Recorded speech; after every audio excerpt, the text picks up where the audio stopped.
باقی ڈرپوک کتنے ہیں؟ لو یجدون ملجأن، اگر یہ کوئی پناہ کی جگہ پائیں، او مغارات، یا غار وغیرہ پائیں، او مدخلا، یا کوئی بھی گھسنے کی جگہ ان کو مل جائے نا، لولوا الیہ، وہاں بھاگ جائیں گے، وہم یجمحون، اور فل اسپیڈ میں بھاگیں گے. یہ ان کو تو مدینہ میں جگہ نہیں مل رہی کہیں، مجبوراً یہی رہنا پڑ رہا ہے ان کو، تو پھر اپنے آپ کو مسلم ہی شو کر کے ان کو محسوس ہو رہا ہے کہ عزت ہوگی ہماری، اس لیے یہ ایسا کر رہے ہیں، ورنہ ان کو تو کہیں بھی بھاگنے کی جگہ ملے یہ فوراً بھاگ جائیں وہاں سے. تو یجمحون، یہ تیز رفتاری کے ساتھ. جموح اس گھوڑے کو کہتے ہیں، جمح سے نکلا یہ لفظ نا، جمح، وہ گھوڑا جو اپنے مالک سے بھی آگے نکل جائے، اس کو سواری نہ ہونے دے اپنی پشت پہ، اس تو ایسی اسپیڈ سے بھاگیں جیسے وہ گھوڑا بھاگتا ہے. وَمِنْهُمْ مَنْ يَلْمِزُكَ فِي الصَّدَقَاتِ، ان میں بعض ایسے ہیں جو آپ کو طعنہ دیتے ہیں صدقوں کے بارے میں. وہ طعنہ کیا ہے؟ فَإِنْ أُعْطُوا مِنْهَا، اگر ان کو بھی کچھ صدقہ دے دیا جائے، رضوا، تو یہ خوش ہو جاتے ہیں. وَإِن لَمْ يُعْطَوْا، کسی دفعہ ان کو نہ ملے، اِذَا هُمْ يَسْخَطُونَ، تو بڑے ناراض ہو جاتے ہیں اچانک. جو نبی صلی اللہ علیہ وسلم کے پاس فقراء مساکین آیا کرتے تھے، آپ ان کو صدقات دیا کرتے تھے، تو صدقہ واجبہ جو ہے جیسے زکوٰۃ یا فطرانہ، وہ تو غیر مسلم کو دینا جائز نہیں ہے. تو وہ اگر ان کو دیتے تھے تو اس لیے کہ ان کا ظاہر بہرحال مسلمان تھا، ظاہر میں اپنے آپ کو مسلم کہتے تھے، شریعت نے ہمیں ظاہر ہی کا مکلف بنایا ہے. اور اگر نفلی صدقہ تھا تو وہ تو کسی کو بھی دینا جائز ہے. خلاصہ یہ کہ نبی صلی اللہ علیہ وسلم کبھی ان کو دے دیا کرتے تھے، کبھی نہیں دیتے. ظاہر ہے آپ کے پاس بھی محدود وسائل تھے، پھر کبھی کوئی زیادہ مستحق آتا تو اس کو دیتے، ان کو نہیں دیتے. ان کی کنڈیشن یہ تھی کہ جب ان کو دیتے تو بڑی تعریفیں کرتے، اور جس دفعہ ان کو نہ ملتا تو برائیاں شروع کر دیتے کہ یہ کیسا اسلام ہے، یہ کیسے پیغمبر ہیں. تو مطلب یہ کہ مفاد پرست لوگ ہیں. وَلَوْ أَنَّهُمْ رَضُوا مَا آتَاهُمُ اللَّهُ وَرَسُولُهُ، قرآن کہہ رہا ہے اگر جو کچھ اللہ اس کے رسول ان کو دے دیتے یہ اس پہ راضی ہو جاتے. وقالوا، اور کہہ دیتے، حسبنا اللہ، اللہ ہمیں کافی ہے، سیؤتینا اللہ من فضلہ ورسولہ، اللہ چاہے گا تو اپنے فضل سے، اور رسول بھی چاہیں گے تو ہمیں دے دیں گے بعد میں، جب ہمیں ضرورت پڑے گی. ابھی نہیں ملا تو ہو سکتا ہے بعد میں دے دیں. جیسے کہ کوئی بھی شریف آدمی اس کا یہی رویہ ہوتا ہے کہ جب نعمت مل جائے شکر ادا کرتا ہے، نہیں ملے تو کہتا ہے کوئی بات نہیں بھائی، اللہ دے دے گا، اس کے خزانوں میں کمی نہیں ہے، آج نہیں دیا تو کل دے دے گا وہ. تو اس طرح شکر کے جملے زبان سے نکالتے تو یہ بات اچھی ہوتی. انا الی اللہ راغبون، یوں کہتے ہیں کہ ہم اللہ کی طرف رغبت کرنے والے ہیں، اللہ سے امیدیں لگانے والے ہیں. آگے جزا محذوف ہے، لکان خیر لہم، تو یہ بات ان کے لیے بہتر ہوتی ہے. ناشکری کے جملے اللہ کو پسند نہیں ہیں. یہ جی ہمارا یہ رکوع کی تفسیر مکمل ہو گئی. اس رکوع کا میں خلاصے کے طور پر اس کے جو علمی پوائنٹ ہیں، نکات ہیں، وہ میں آپ کے سامنے رکھ دیتا ہوں. یہ رکوع یہاں سے شروع ہوا تھا، عفا اللہ عنک، یعنی رکوع نمبر 7 اور 13، کہ منافقین آیا کرتے تھے، جھوٹے عذر بیان کر رہے تھے تبوک میں جانے سے پہلے، اور نبی صلی اللہ علیہ وسلم ان کے ظاہر کو قبول کر لیتے، اور حدیث میں آتا ہے وَوَكَّلَ سَرَائِرَهُمْ إِلَى اللَّهِ، ان کے باطن کو اللہ پہ چھوڑ دیتے کہ بھئی یہ اندر سے کیا ہیں، صحیح کہہ رہے ہیں غلط کہہ رہے ہیں، یہ اللہ ہی جانے. تو اس لیے آپ نے ان کو چھٹی دے دی. اب تبوک میں افرادی قوت کی بہت شدید ضرورت تھی، تو قرآن سب سے پہلے نبی صلی اللہ علیہ وسلم کو تنبیہ کر رہا ہے کہ آپ کو جب تک یقین نہیں ہو جاتا کہ یہ سچ کہہ رہے ہیں یا جھوٹ کہہ رہے ہیں آزمائش کے ذریعے، اس وقت تک آپ کو چاہیے تھا کہ آپ ان کو اجازت نہ دیتے. اس سے بھی ہمیں یہ پتہ چلتا ہے کہ ہمارے جو بھی ماتحت لوگ ہیں، یا فوج میں خاص طور پر جو ماتحت فوجی ہوتے ہیں، یا کوئی بھی دنیا کا نظام آپ چلا رہے ہیں، تو نہ تو اتنا آپ کو کڑوا ہونا چاہیے کہ کسی کا شرعی عذر بھی ہو آپ قبول نہ کریں، جو بھی آ رہا ہے آپ اس کو دھتکار رہے ہیں، نہیں بھائی سب پر لازم ہے یہ کام. حالانکہ کوئی بیمار ہوتا ہے، کسی کے ساتھ مسائل ہوتے ہیں، اتنا کڑوا بننا بھی جائز نہیں ہے، اور اتنا میٹھا بننا بھی جائز نہیں ہے کہ جو بھی آئے اور آپ کو کوئی بھی عذر پیش کر کے آپ کو سے جو ہے وہ اپنی رخصت منظور کروا لے. کوئی سسٹم ہی نہ ہو آپ کا، اس سے پورے ادارے تباہ ہو جاتے ہیں، پورا نظام تباہ ہو جاتا ہے. تو یہاں بھی منافقین کے بارے میں اللہ نے اپنے حبیب صلی اللہ علیہ وسلم کو تنبیہ کی ہے کہ آپ تھوڑا تحقیق کر کے، کیونکہ یہ بہترین موقع تھا منافق اور مسلم کی پہچان کا، تو اس سے کم از کم یہ تو پتہ چل جاتا نا، دنیا کے سامنے آ جاتا. اللہ تو چاہتا ہے، تو اللہ چاہے تو نبی کو وحی کے ذریعے بتا سکتا ہے، لیکن دنیا کے سامنے تو دلائل کے ساتھ جب بھی بات آئے گی نا، جب 2 اور 2 4 کی طرح واضح ہو جائے، عمل سے پتہ چل جائے کہ کون اپنا ہے اور کون غیر ہے. تو ہمیں بھی یہ سبق ملتا ہے کہ ماتحتوں کے بارے میں، جیسے اس بچے گھروں میں کیا کر رہے ہوتے ہیں، وہ بلا وجہ مدرسوں کی اسکولوں کی چھٹیاں کر رہے ہوتے ہیں، مائیں بڑی رحم دل ہوتی ہیں، چھوٹی چھوٹی باتوں پہ ان کو اجازت دے دیتی ہیں، دفتر میں ملازمین ہیں، یا خاص طور پہ جہاد میں تو اس کی بڑی شدید ضرورت ہے، تو ایک نظم ہونا چاہیے، سسٹم ہونا چاہیے۔ تو پہلی علمی نقطے کی بات تو ہمیں یہ پتہ چلی کہ کوئی بھی عذر پیش کر دے اور آپ اس کو فوراً مان لیں، یہ طریقہ اللہ کو پسند نہیں ہے، تبھی اللہ تعالیٰ نے نبی صلی اللہ علیہ وسلم کو اس میں تنبیہ کی ہے۔ دوسری بات، تنبیہ کا طریقہ کیا ہونا چاہیے، یہ بھی ہمیں اس آیت سے پتہ چلتا ہے۔ اللہ تعالیٰ نے اپنے حبیب صلی اللہ علیہ وسلم کو جب تنبیہ کی ہے تو عفا اللہ عنکا، یہ پہلے کہا کہ اللہ نے آپ کو معاف کر دیا، یعنی پہلے تسلی دے دی کہ میں کوئی سزا نہیں دوں گا آپ کو۔ تو یہ بھی ایک عزت ہے کہ آپ جب دیکھیں کہ سامنے والے کا مقام مرتبہ کیا ہے۔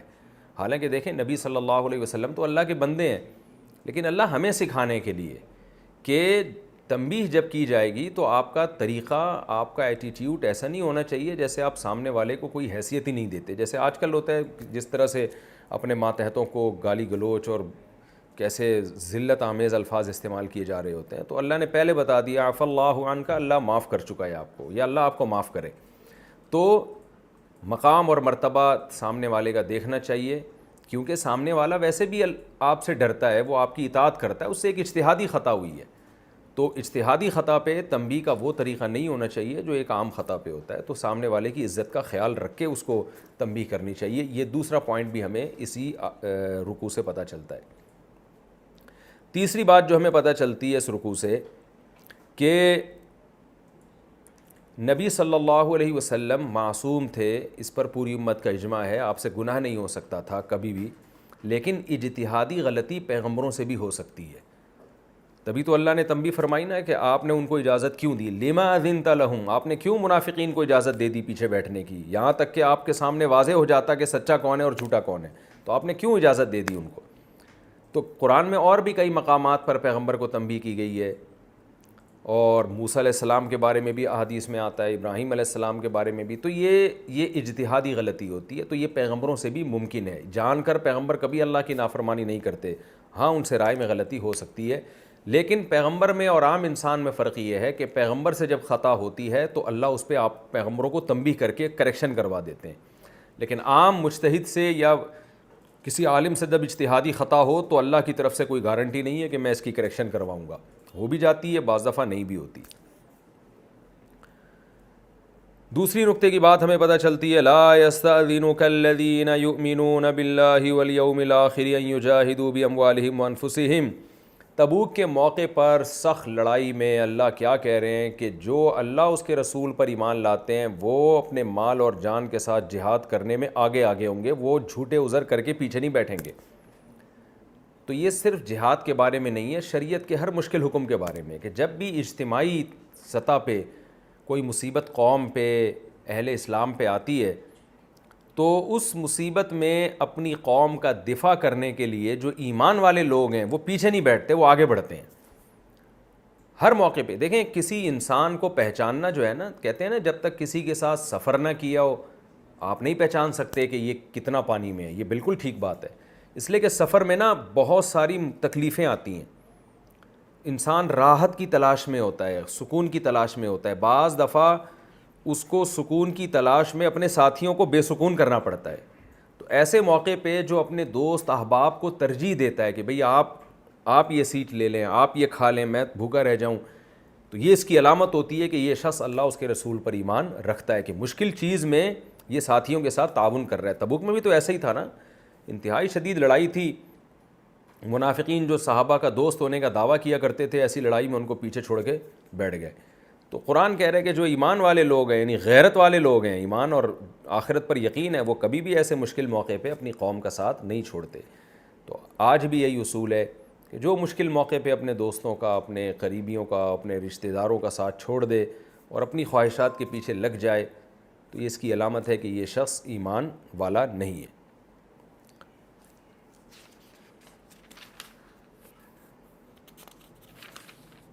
وَلَوْ أَرَادُوا الْخُرُوجَ لَأَعَدُّوا لَهُ عُدَّةً، یہ بھی بہت امپورٹنٹ آیت ہے۔ قرآن کہہ رہا ہے یہ جو منافقین آپ کے پاس آ رہے ہیں کہ ہم تبوک میں نہیں جا سکتے، یہ مسئلہ وہ مسئلہ، تو قرآن کہہ رہے ہیں ان کے جھوٹے ہونے کی بڑی دلیل کیا ہے کہ اگر ان کا پہلے سے تبوک میں جانے کا پروگرام ہوتا تو یہ تیاری کرتے، اس سے صاف پتہ چلتا ہے کہ جو نیرے دعویٰ کرتا ہے نا، دعوے کرتا ہے اور کہتا ہے کہ میں نیک بننا چاہتا ہوں، لیکن اس کے لیے عملاً کوئی کچھ تیاری نہیں کر رہا، اس کا مطلب وہ جھوٹ بول رہا ہے۔ آج اہل اسلام میں اکثریت ان لوگوں کی ہے جو کہتے ہیں ہم جنت میں جانا چاہتے ہیں، لیکن جنت کی پریکٹیکلی تیاری نہیں کر رہے۔ کتنے نوجوان میرے پاس آتے ہیں کہ ہمیں فحش فلمیں دیکھنے کی عادت ہے، ہمیں بد نظری کی عادت ہے۔ میں ان سے کہتا ہوں آپ اپنے اوپر جرمانہ رکھو، آپ سزا رکھو اپنے اوپر، وہ سزا نہیں رکھتے اور کہتے ہیں یار ہم چھوڑنا چاہتے ہیں، چھوٹتی نہیں ہے۔ اس کا مطلب آپ چھوڑنا چاہتے ہی نہیں ہو، اس لیے کہ ایک تجربے سے ایک چیز ثابت ہے، علماء صلحاء بار بار بتاتے ہیں کہ جب آپ سے کوئی گناہ ہو آپ اپنے آپ کو سزا دیں، متعین کریں، تاکہ آئندہ اس گناہ کرتے ہوئے 10 دفعہ سوچنا پڑے آپ کو۔ لیکن آپ اپنے آپ کو نہ کوئی سزا دے رہے ہو، نہ کوئی پنشمنٹ ہے، کچھ بھی نہیں ہے، نہ کوئی جرمانہ ہے، نہ نوافل پڑھ رہے ہو، کوئی سزا ہی نہیں اپنے لیے آپ نے رکھی ہوئی، اور بس آپ کو بس ہے کہ یار مجھ سے گناہ نہیں چھوٹ رہا، مجھ سے برائی نہیں چھوٹ رہی۔ اس کا مطلب قرآن کہہ رہا ہے لو اراد الخروج لاعدوا له عدہ، کسی کام کا ارادہ کرتے تو اس کے لیے تیاری کرتے، پریکٹیکلی تیاری، عملاً تیاری۔ تو اکثریت مسلمانوں کی ایسی ہے، جنت میں جانا چاہتی ہے، جنت کے لیے تیاری نہیں ہے۔ نکاح کرنا چاہتے ہیں، نکاح کے لیے تیاری نہیں ہے۔ پیسہ کمانا چاہتے ہیں، پیسے کمانے کے لیے تیاری نہیں ہے۔ چاہتے ہیں کہ جاب مل جائے، اس کے لیے ایبیلٹی، اپنے اندر قابلیت پیدا کرنے کے لیے تیار نہیں ہے۔ امریکہ جانا چاہتے ہیں، اس کے قواعد پورے کرنے کے لیے تیار نہیں ہے۔ حج کرنا چاہتے ہیں، اس کی تیاری کے لیے تیار نہیں ہے۔ تو ہوائی فائرنگ، ہوائی دعوے، ملک میں تبدیلی لانا چاہتے ہیں، لیکن تبدیلی کے لیے جو کام کرنے چاہیے اس کے لیے تیار نہیں ہے۔ تو چاہتے ہیں کہ ملک میں ایماندار حکمران آ جائے، مگر ایماندار کو ووٹ دینے کے لیے تیار نہیں ہے۔ تو یہ پوری قوم جو ہے نا، اس میجورٹی ہماری اسی گناہ میں مبتلا ہے جس میں منافقین مبتلا تھے۔ نرے دعوے کر رہے تھے کہ ہم تو تبوک میں جانا چاہتے تھے، لیکن ایکچولی یہ ہو گیا تو یہ ہو گیا، اس وجہ سے نہیں جا سکتے۔ قرآن کہہ رہا ہے جانا چاہتے ہوتے تو تیاری تو کر کے رکھتے نا، یہ اچانک تو نہیں کوئی اتنے لمبے سفر پہ نکل جاتا۔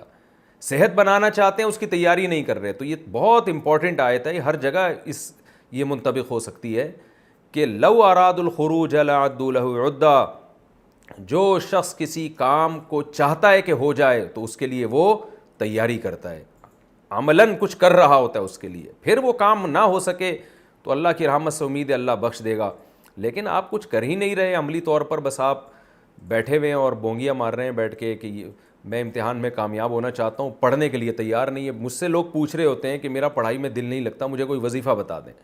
اب آپ بتاؤ وظیفے میں دل تمہارا کیسے لگ جائے گا؟ وہ بھی تو پڑھنے کا کام ہی ہے نا، تو کتاب لے کے پڑھ لو اتنی دیر میں۔ تو ہر آدمی یہی ایک بس عجیب یعنی ایک بوکھلاہٹ کا شکار ہے۔ تو قرآن کہہ رہا ہے وَلَوْ أَرَادُوا الْخُرُوجَ لَأَعَدُّوا لَهُ عُدَّةً، اگر ان کا جہاد میں نکلنے کا ارادہ ہوتا تو یہ جہاد کے لیے تیاری کرتے۔ اور جہاد کے بارے میں تو حدیث میں آتا ہے کہ جو شخص اللہ سے قیامت کے دن اس حال میں ملاقات کرے گا کہ نہ اس نے جہاد کیا ہو نہ اس نے جہاد کی نیت کی ہو، تو اللہ سے اس حال میں ملے گا کہ عیب دار ہوگا۔ تو اس لیے جو مسلمان جہاد نہیں کر رہے ہیں ان کے دل میں نیت بہرحال ہونی چاہیے کہ اللہ نے کبھی ہمیں موقع دیا تو ہم انشاءاللہ اللہ کی راہ میں لڑیں گے، اور اس کے لیے بھی پھر تیاری ہے۔ تیاری کہ آپ صحت تو بنا کے رکھیں۔ آپ آج ملک پہ خدا نخواستہ کوئی آفت آتی ہے، کوئی مصیبت آتی ہے اور بارڈر پہ لڑنے والے فوجی کم پڑ جاتے ہیں، افرادی قوت کی ضرورت ہوتی ہے، تو جوان لوگوں میں اتنی صلاحیت ہونی چاہیے کہ وہ اپنی قوم کا جا کے دفاع کر سکیں۔ یہ بھی ایک اہم علمی نقطے کی بات تھی جو ہمیں پتہ چلی۔ آگے ہم چلتے ہیں۔ وَلَٰكِن، میں نے بتایا تھا نا کہ اس رکوع میں بہت سارے پوائنٹ ہیں جو ہماری عملی زندگی سے ان کا تعلق ہے۔ آگے قرآن کہہ رہا ہے وَلَٰكِن كَرِهَ اللَّهُ بِعَاثَهُمْ فَثَبَّطَهُمْ وَقِيلَ اقْعُدُوا مَعَ الْقَاعِدِينَ، اللہ نے ان منافقین کے جہاد میں نکلنے کو ناپسند سمجھا، ان کو پیچھے بٹھا دیا اور کہا کہ پیچھے بیٹھنے والوں کے ساتھ پیچھے ہی تم بھی بیٹھے رہو۔ اس سے ہمیں کیا پتہ چلتا ہے کہ جب آپ گناہ کرتے ہیں تو نیکی کی توفیق بھی سلب ہوتی چلی جاتی ہے، ختم ہو جاتی ہے۔ اللہ چاہ بھی نہیں رہا تھا کہ یہ کمبخت میدان جنگ میں نکلیں، کیونکہ انہوں نے جا کے فساد کرنا تھا۔ تو اللہ نے کیا کیا، توفیق دے دی ان کو پیچھے بیٹھنے کی۔ میں نے اس پر کئی بار بیان کر چکا ہوں، یہ ظلم نہیں ہے، یہ انہی کے اعمال کا بدلہ ہے۔ تو پتہ چلا بد عملی کا بدلہ بد عملی کی توفیق کی صورت میں بھی ملتا ہے۔ یعنی آپ کوئی گناہ کرتے ہیں تو اس کا ایک بدلہ یہ بھی ملتا ہے کہ مزید گناہ آپ کے لیے آسان ہو جاتے ہیں۔ تو یہ بھی ایک بڑی ایک یعنی سزائے خدا کی طرف سے. تو اللہ کہتے ہیں کہ ہم نے ان کو توفیق ہی نہیں دی ان کم بختوں کو کہ میدان جہاد میں نکلیں, کیونکہ یہ برے لوگ ہیں, منافق لوگ ہیں, سازشیں کرتے ہیں. تو ان کی برائی کے سبب اللہ نے ان سے ہمت سلب کر لی. اور جو نیکیاں کرتے رہتے ہیں اللہ ان کو اسی آیت سے پتہ چلتا ہے ان کو نیکیوں کی مزید توفیق دیتے ہیں, ان کو مزید ہمتیں عطا کرتا ہے. آپ دیکھیں نا دنیا میں بڑے بڑے کامیاب لوگ گزرے, کیسے کیسے کام کیے انہوں نے. کیوں؟ چھوٹی ہمت, کم ہمت کی انہوں نے, تھوڑی سی ہمت کی تو اللہ نے مزید ہمت کی توفیق دی, مزید ہمت کے بعد پھر اللہ نے مزید کی توفیق دی. تو وہ کام کر کے چلے گئے جو ہم اور آپ جس کا تصور نہیں کر سکتے. تو یہ بھی ہمیں اس سے پتہ چلتا ہے. وقیل اقعدوا مع القاعدین, منافقین سے کہا گیا پیچھے بیٹھنے والوں کے ساتھ بیٹھو. یہ قسم کی ایک بہت ہی ایک توہین والے الفاظ ہیں, اور جوان آدمی کے لیے, مضبوط آدمی کے لیے اس سے بڑی توہین کوئی ہو نہیں سکتی. تو اس سے جہاد میں بڑی موٹیویشن ملتی ہے, خاص طور پہ جو ہمارے جو مجاہد ہیں, فوجی لوگ ہیں, جو میدان جنگ میں لڑتے ہیں. اگر کوئی پیچھے بیٹھ رہا ہو, کوئی عذر سے پرمیشن لے رہا ہو نہ جانے کی, تو اس کو اس آیت کے بارے میں سوچنا چاہیے کہ میں کن لوگوں کے ساتھ بیٹھ رہا ہوں, عورتوں اور بچوں کے ساتھ یا معذوروں کے ساتھ. حالانکہ اللہ نے تو مجھے مرد بنایا, مجھے تو صحت مند بنایا. تو یہ ہمارے بھی سوچنے کی چیز ہے. لو خرجوا فیکم ما زادوکم الا خبالا ولاوضعوا خلالکم یبغونکم الفتنہ. اس سے بھی پتہ چلتا ہے کہ جب بھی کوئی کمیونٹی ہوتی ہے, کوئی لوگوں کا گروہ ہوتا ہے, کوئی گروپ ہوتا ہے, کوئی قوم ہوتی ہے, تو اس قوم میں ہمیشہ سے فسادی لوگ بھی ہوتے ہیں جو ڈی موٹیویٹ کرتے ہیں آپ کو. قرآن کہہ رہے ہیں نا اگر یہ نکلتے تو فساد بڑھاتے اور فتنہ پھیلا رہے ہوتے, ادھر کی ادھر, ادھر کی ادھر. کیونکہ کام جب مشکل ہوتا ہے نا تو کچھ لوگ کیا کر رہے ہوتے ہیں, موٹیویشن کر رہے ہوتے ہیں, کچھ کیا کر رہے ہوتے ہیں بیچ میں جا کے آپ کو آپ کی حوصلہ شکنی کر رہے ہوتے ہیں. آج ہمیں ہر جگہ یہ چیز, دفتروں میں, اسکولوں میں, مدرسوں میں اور اداروں میں, ہر جگہ آپ کو اس طرح کے لوگ نظر آئیں گے. صحافیوں میں جو آپ کے حوصلے پست کر رہے ہوتے ہیں. تو اللہ تعالیٰ فرماتے ہیں یہ منافق کی علامت ہے. تو ہمیں بھی سوچ لینا چاہیے کہ جب بھی قوم میں کوئی ایک اجتماعی مسئلہ ہوتا ہے تو ہم کیا کر رہے ہوتے ہیں, ڈی موٹیویٹ کر رہے ہوتے ہیں یا موٹیویٹ کر رہے ہوتے ہیں, ہم حوصلہ افزائی کر رہے ہوتے ہیں یا حوصلہ شکنی کر رہے ہوتے ہیں.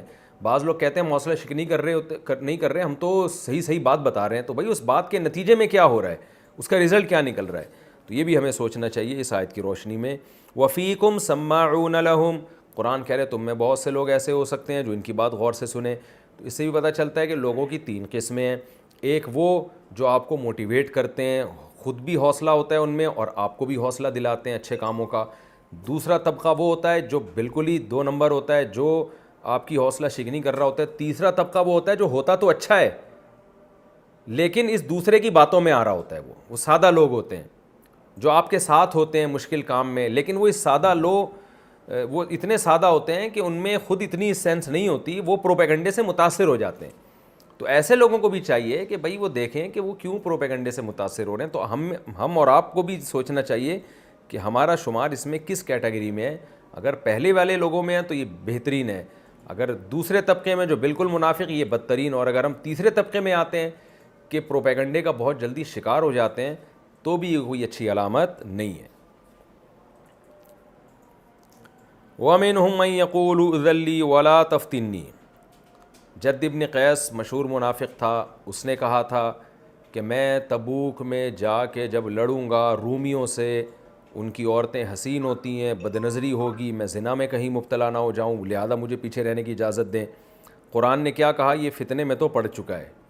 جب جہاد سے پیچھے رہ گیا نا تو فتنہ میں تو پڑ گیا. اب یہ جو باتیں کر رہے ہیں نا کہ مجھے فتنے میں نہ ڈالیں, یہ اس سے بڑا فتنہ کیا ہو سکتا ہے. تو اس سے بھی ہمیں جو علمی نقطے کی بات پتہ چلتی ہے وہ یہ پتہ چلتی ہے کہ ایک تو یہ کہ بعض لوگ بہت اچھا لیبل لگا کے جھوٹا عذر پیش کرتے ہیں. ایسا لیبل لگائیں گے جیسے وہ سچ بول رہے ہیں اور ان کو دین کی بڑی فکر ہے. تو یہ پرلے درجے کے منافق ہوتے ہیں. ایک تو منافق وہ ہوتا ہے نا جو آ کے جھوٹ بولے کہ بھائی میرے گھر میں بیماری ہے, میرے پاس وسائل نہیں ہیں, یہ بھی جھوٹ کی ایک قسم ہے, یہ بھی منافق ہے. بعض لوگ معاشرے میں ایسے ہوتے ہیں جو یہ لیبل لگا رہے ہوتے ہیں کہ ہم بہت اچھے ہیں اس لیے ہم یہ کام نہیں کر سکتے, بہت اچھے ہیں ہم. تو جیسے یہ کہہ رہا تھا نا کہ میں اتنا نیک ہوں کہ مجھے بدنظری سے بہت ڈر لگتا ہے, تو حالانکہ اتنا نیک نہیں تھا یہ. تو آج بھی معاشرے میں ایسے لوگوں سے آپ کو ہوشیار رہنا پڑے گا جو بڑے خوبصورت لیبل لگا, جیسے ہمارے بہت سے سیاستدان ہیں جھوٹ بول رہے ہوتے ہیں, کرپشن کر رہے ہوتے ہیں اور لیبل کتنے اچھے لگا رہے ہوتے ہیں کہ بھئی قوم کی جو ہے نا پریشانی ہم سے دیکھی نہیں جاتی.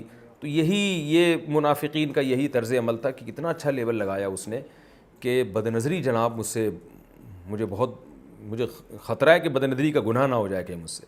تو ہمیں ایسے لوگوں سے ہوشیار رہنا چاہیے. دوسری بات ہمیں یہ بھی پتہ چلی کہ عملی طور پر اگر واقعی یہ خطرہ بھی ہو تو بھی شریعت کا حکم یہ ہے کہ جب کوئی چیز فرض عین ہوتی ہے نا تو اس کے سائیڈ ایفیکٹ نہیں دیکھے جاتے.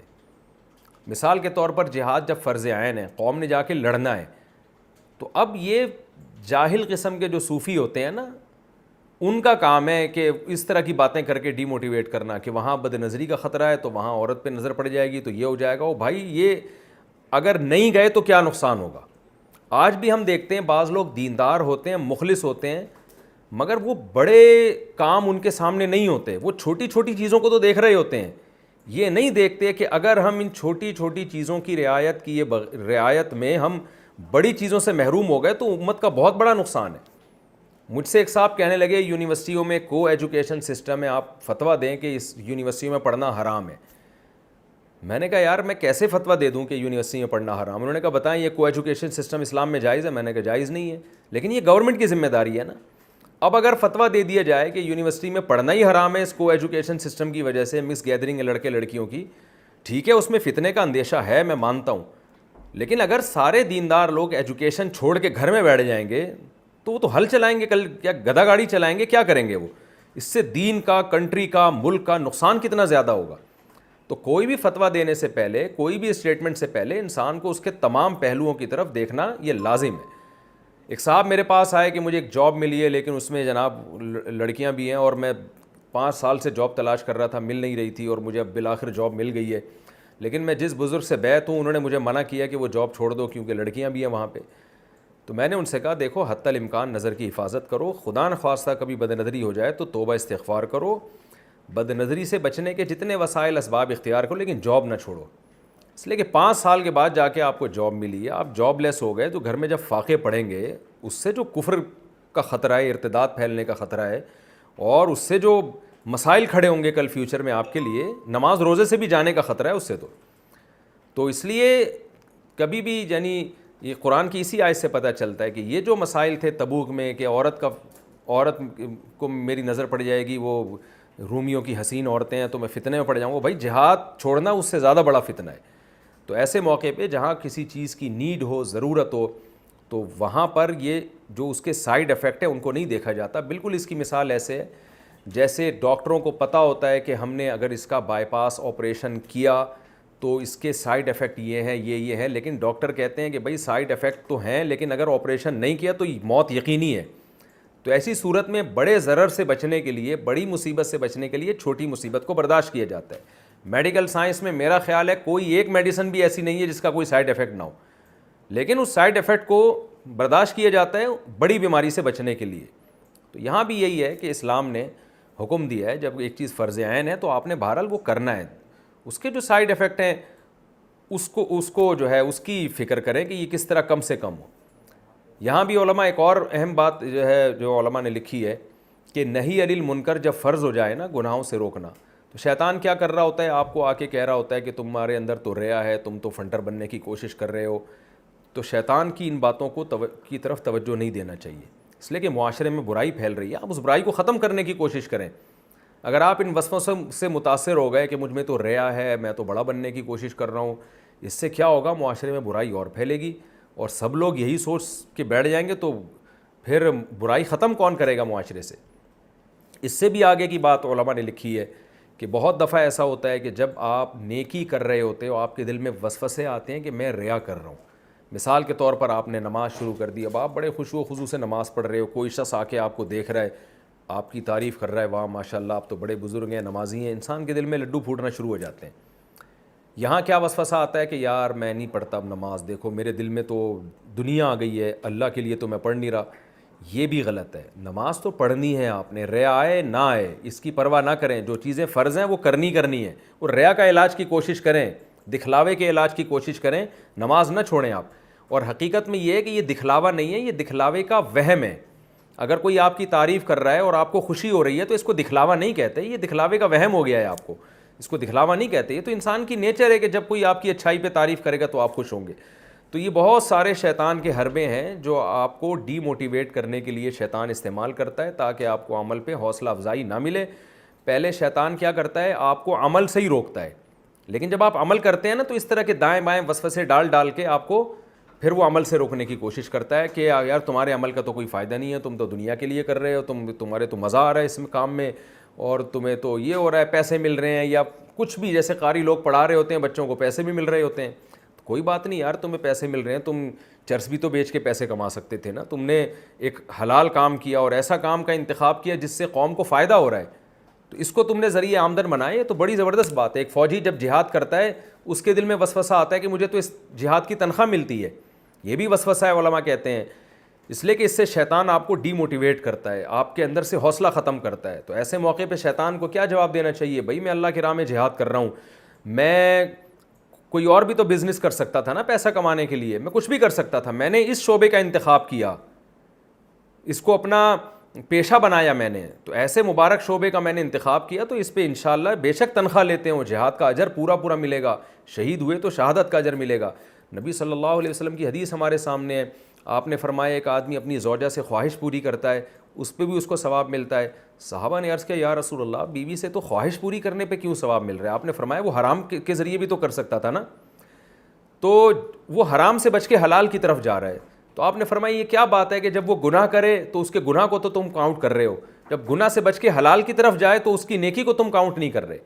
تو اسی طرح یہ شیطان کے وسوسے ہیں جو آپ کو حلال سے اور نیکیوں سے روکتے ہیں. وہ تمام وسوسوں کا دروازہ اس آیت نے بند کر دیا ہے.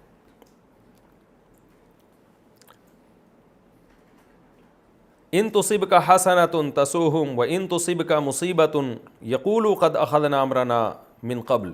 جب آپ کو کوئی مصیبت پہنچتی ہے تو یہ خوش ہوتے ہیں, اور جب خوشی پہنچتی ہے تو یہ غمزدہ ہوتے ہیں. تو یہ بھی ایک منافق کی علامت ہے کہ آپ دیکھ لیا کریں اپنے دوست احباب میں, اپنے ساتھ بیٹھنے والے لوگوں میں, جو بھی آپ کی مصیبت پہ خوش ہو رہا ہے اس کا مطلب یہ 2 نمبر ہے, اور جو آپ کی خوشی پہ حسد کا شکار ہو رہا ہے, تکلیف ہو رہی ہے, تو اس کا مطلب یہ بھی 2 نمبر آدمی ہے. تو 1 نمبر آپ کے حقیقی دوست وہی ہیں جو آپ کی خوشی پہ خوش اور آپ کے غم پہ غمزدہ ہوں. آگے اللہ نے اگلی آیت میں توکل کا بہترین طریقہ بتایا ہے. قل لن یصیبنا الا ما کتب اللہ لنا هو مولانا وعلی اللہ فلیتوکل المؤمنون. یہ بہت اہم آیت ہے کہ اے نبی آپ ان منافقین سے کہہ دیجئے کہ ہمیں وہی مصیبت پہنچتی ہے جو اللہ نے ہمارے مقدر میں لکھ دی ہے, وہ ہمارا دوست ہے, اور مومنوں کو اللہ ہی پر توکل کرنا چاہیے. دیکھیں آرڈر توکل کا بعد میں دیا جا رہا ہے کہ مومن کو چاہیے اللہ پہ توکل کرے, یہ آرڈر ہے نا. توکل کا طریقہ پہلے سکھایا جا رہا ہے. 2 طریقے سکھائے ہیں. ایک یہ کہ جب بھی کوئی مصیبت پہنچے, بھائی یہ تو ہمارے مقدر میں لکھ دی تھی, تو جو چیز اللہ کے علم میں پہلے سے تھی اور اللہ نے تقدیر میں لکھ دی تھی اس پہ غم کس بات کا؟ جو کام ہونا ہی تھا, جو طے شدہ ہے, اس پہ کس بات کا غم؟ تو ایک تو اس طرح سے انسان کو اللہ پہ توکل کرنا چاہیے کہ ہم اللہ کے حکم کو فالو کریں گے, مصیبت اگر مقدر ہوئی تو وہ ویسے بھی آ کے رہے گی, نہیں مقدر ہوئی تو نہیں آئے گی. لہذا ہم نے اعتماد کس پہ کرنا ہے؟ اللہ پہ, اور اللہ کے حکم کی نافرمانی نہیں کرنی. تو اس طرح سے انسان میں اللہ پہ توکل پیدا ہوتا ہے اور اس کو سکون ملتا ہے. تو ایک طریقہ تو یہ. دوسرا اللہ نے کیا بتایا؟ ہوا مولانا, وہ ہمارا دوست ہے. دوست جب آپ کا خیرخواہ ہوتا ہے تو وہ اگر کوئی مصیبت آپ کو پہنچا رہا ہے تو آپ کے فائدے کے لیے. جیسے کوئی ڈاکو اگر چھرا لے کے آپ کو کاٹنا شروع کر دے, آپ چیخیں گے, چلائیں گے, اس کو قتل کرنے کی کوشش کریں گے, ڈپریشن میں جائیں گے. لیکن یہی کام کوئی ماہر سرجن آپ کو باقاعدہ لٹا کے چیر پھاڑ شروع کر دے تو اس چیر پھاڑ کے آپ اس کو پیسے دیتے ہیں, اس لیے کہ ڈاکٹر کو آپ اپنا خیر خواہ سمجھتے ہیں. آپ سمجھتے ہیں اگر میرا پیٹ کاٹ رہا ہے تو میرے فائدے کے لیے کاٹ رہا ہے یہ, اور ڈاکو کاٹ رہا ہے تو یہ آپ کے فائدے کے لیے نہیں کاٹ رہا.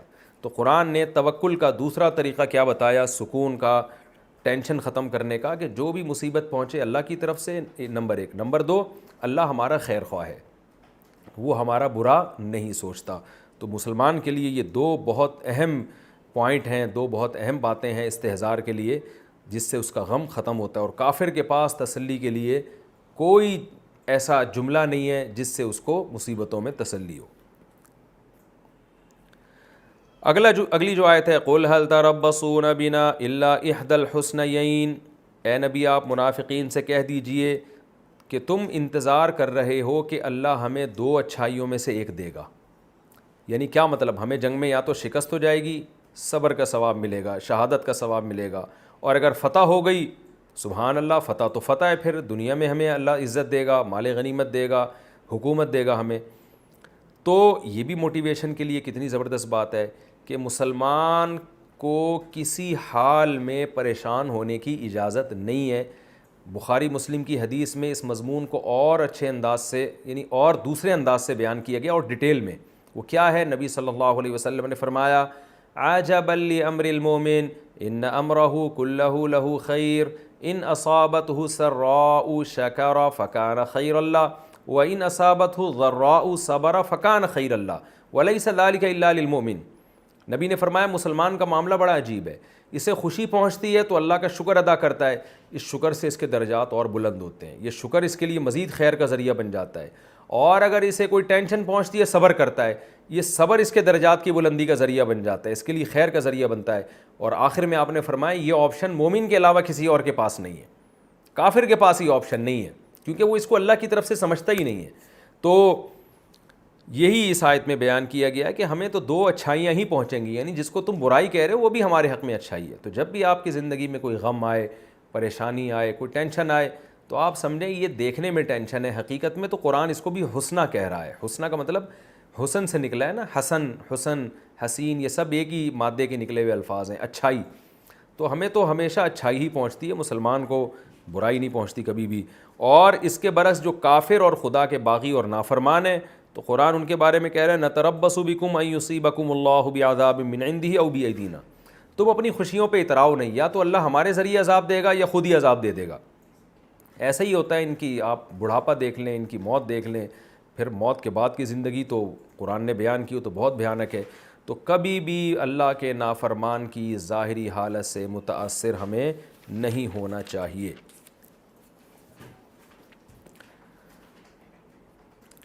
آگے ہم چلتے ہیں، قل انفقوا طوعا او کرہا لن یتقبل منکم، اے منافقو تم خوشی سے خرچ کرو یا مجبوری میں، اللہ صدقے کو تمہارے قبول نہیں کرے گا۔ اس سے ہمیں ایمان کی ویلیو کا، ایمان کی اہمیت کا پتہ چلتا ہے۔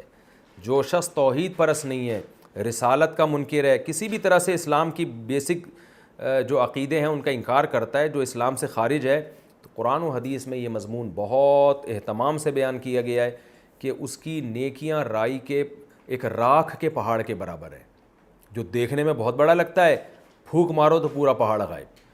تو کافر جتنی نیکیاں کر رہے ہیں بس دنیا میں ان کو اس کا اجر اللہ دینا چاہے گا تو دے دے گا، دنیا میں شہرت، عزت، دولت کی صورت میں، آخرت میں کچھ بھی نہیں ہے۔ اور مسلمان جو ایمان والا ہے، حدیث میں آتا ہے آدھی کھجور کے ذریعے بھی بعض دفعہ جہنم کی آگ سے اللہ بچا لیتے ہیں۔ حدیث میں آتا ہے نا، ایک شخص نے پیاسے کتے کو پانی پلایا اور اللہ نے اس کو بخش دیا۔ تو اس لیے ایمان پہ کبھی سودے بازی نہ کریں۔